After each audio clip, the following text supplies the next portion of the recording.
दोस्तों, अमेरिका को ईरान के साथ ये जंग बहुत ज्यादा भारी पड़ रही है। डोनाल्ड ट्रंप भले ही कितनी भी बड़ी बड़ी बातें करते रहे, लेकिन अमेरिका को इस जंग में बहुत बड़ा नुकसान उठाना पड़ रहा है और अमेरिका अपने इस नुकसान की जानकारी दुनिया को दे भी नहीं रहा है। पेंटागन अपने लोगों को नहीं बता रही है कि ईरान के हमले में अमेरिका के सैनिक मारे जा रहे हैं। सैकड़ों सैनिक बुरी तरह से घायल हो चुके हैं।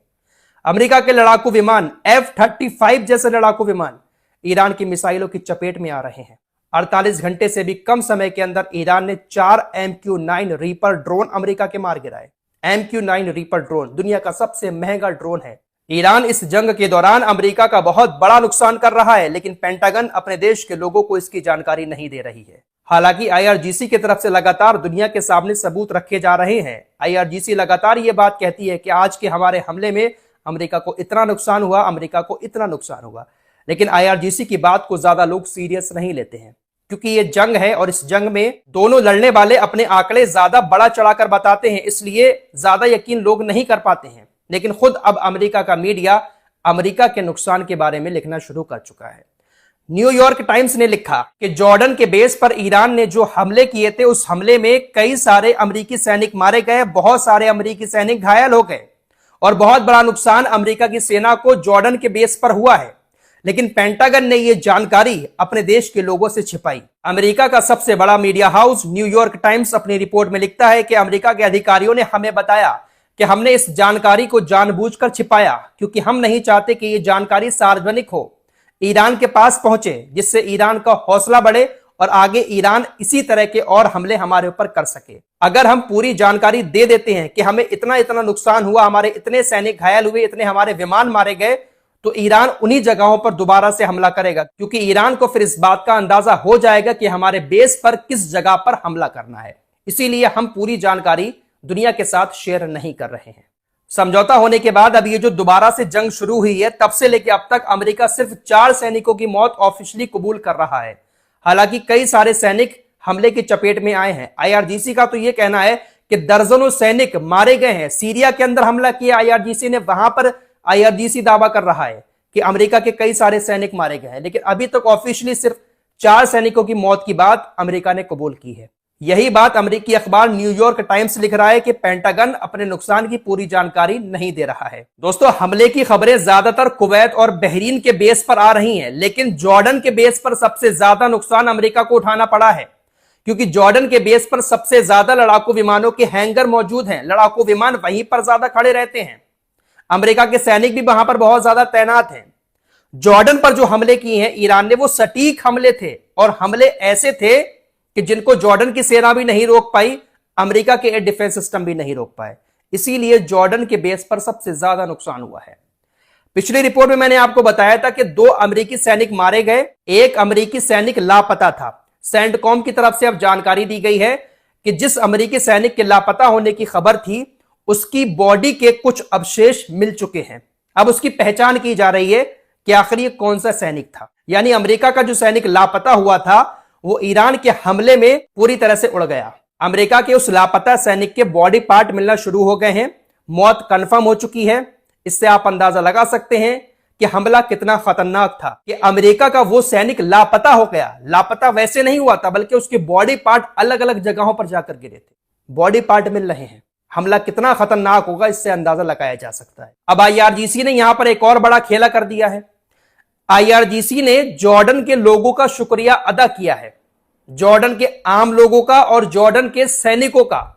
IRGC ने शुक्रिया अदा करते हुए कहा है कि आपने हमारी बहुत ज्यादा मदद की, हमें खुफिया जानकारी दी, जिससे हमें अपना निशाना लगाने में बहुत ज्यादा आसानी हुई। मतलब IRGC का यह कहना है कि जॉर्डन के अंदर अमेरिका का जो बेस बना हुआ है, उस बेस के आसपास जो सैनिक मौजूद हैं जॉर्डन के, उन्होंने कुछ जानकारी IRGC को दी। साथ ही साथ वहां पर जो आसपास आम लोग रहते हैं जॉर्डन के, उन्होंने भी कुछ जानकारियां ईरान के साथ शेयर की।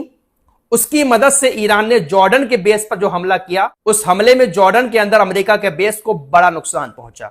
तो ईरान भी अभी सारी पैतरेबाजी सीख चुका है। अमेरिका और इजराइल ऐसा करते थे, लोगों को अपने साथ जोड़ लेते थे लालच देकर या वैसे बहला फुसलाकर, लेकिन अब ईरान भी यही सब करना शुरू कर चुका है और इसी वजह से ईरान इन लोगों के ऊपर भारी पड़ रहा है। अब एक और सैनिक मारा गया इराक के अंदर अमेरिका का। दरअसल एक ड्रोन हमला इराक के अंदर जो अमेरिका का बेस है वहां पर ईरान ने किया। एक ड्रोन छोड़ा, आत्मघाती ड्रोन था, उसको अमेरिका की सेना ने मार गिराया। आत्मघाती ड्रोन जब वहां पर गिरा तो अमेरिका की सेना वहां पर पहुंची, उसको उठाकर डिफ्यूज करने की कोशिश कर रहा था एक सैनिक। आसपास कुछ और सैनिक भी खड़े हुए थे, क्योंकि ईरान का जो आत्मघाती ड्रोन था जिसको अमेरिका की सेना ने मारा था वो ब्लास्ट नहीं हुआ था, इसीलिए उसको डिफ्यूज करने की कोशिश अमेरिका के सैनिक कर रहे थे। अचानक से वो आत्मघाती ड्रोन ब्लास्ट हो जाता है। ब्लास्ट होने के बाद अमेरिका के सैनिक के चीथड़े उड़ गए। अमेरिका का सैनिक वहीं पर मारा गया, जो आसपास सैनिक खड़े थे वो बुरी तरह से घायल हो गए। तो कुल मिलाकर 4 सैनिकों की मौत ऑफिशियली अमेरिका कबूल कर रहा है, और ये 3-4 दिन के अंदर ही 4 सैनिक मारे गए हैं। घायल बहुत सारे हुए हैं। IRGC की माने तो सैकड़ों घायल हैं और बहुत सारे दर्जनों भर मारे गए हैं। MQ-9 रीपर ड्रोन की बात कर लेते हैं। लगातार MQ-9 रीपर ड्रोन को ईरान का एयर डिफेंस सिस्टम मार रहा है। ईरानी सेना के मुताबिक एक MQ-9 रीपर ड्रोन को पहाड़ियों पर मारा। जब उसका मलबा नीचे गिरा तो उसके इंजन को गधे पर रखकर पहाड़ियों से नीचे लेकर आया गया। बाकायदा पूरा इंजन आपको गधे पर रखा हुआ दिखाई दे रहा है।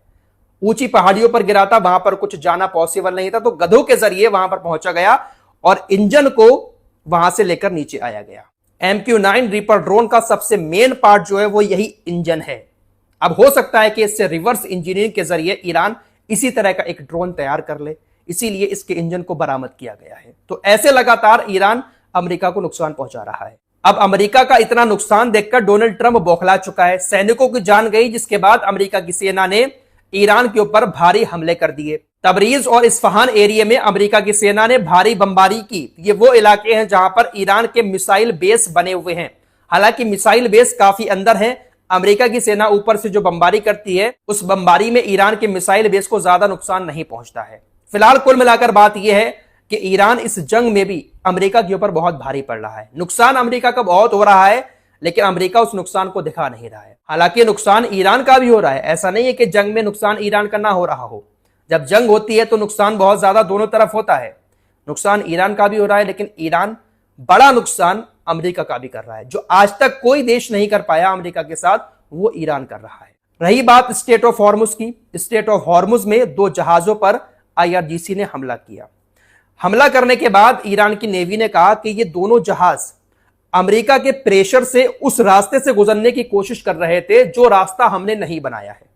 अमेरिका की सेना ने दोनों जहाजों पर प्रेशर डाला, दबाव डाला, जिसकी वजह से मजबूर होकर दोनों जहाज दूसरे रास्ते से निकलने की कोशिश कर रहे थे। इसीलिए हमने इस पर बमबारी की। कोई भी जहाज हमारे रास्ते से हटकर दूसरे रास्ते से निकलने की कोशिश करेगा, उस पर हमला करेंगे। और यह अमेरिका की वजह से यहां पर सब कुछ हो रहा है। UK MTO ने एक जानकारी दी कि ओमान के तट के पास भी एक जहाज पर आग लगी है। हालांकि आग कैसे लगी इसकी जानकारी नहीं है, लेकिन आग खतरनाक लगी। तो समुद्री रास्ता भी इस वक्त पूरी तरह से ब्लॉक है। ईरान का कहना है कि हमारी मर्जी से ही सब कुछ होगा। कतर की तरफ से 10 दिन का प्रस्ताव रखा गया ईरान के सामने। अमेरिका 10 दिन का सीज फायर चाहता है, लेकिन ईरान ने पूरी तरह से इनकार कर दिया। ईरान का कहना है कि हम 10 दिन के सीज फायर के लिए राजी नहीं होंगे। जब तक स्ट्रेट ऑफ हॉर्मुज को लेकर पूरा मामला पूरी तरह से नहीं सुलझ जाता है, हम 10 दिन का सीज फायर नहीं करेंगे। हमें स्ट्रेट ऑफ हॉर्मुज में जब तक पूरी तरह की आजादी नहीं दी जाएगी, हम किसी भी मामले पर बातचीत नहीं करेंगे।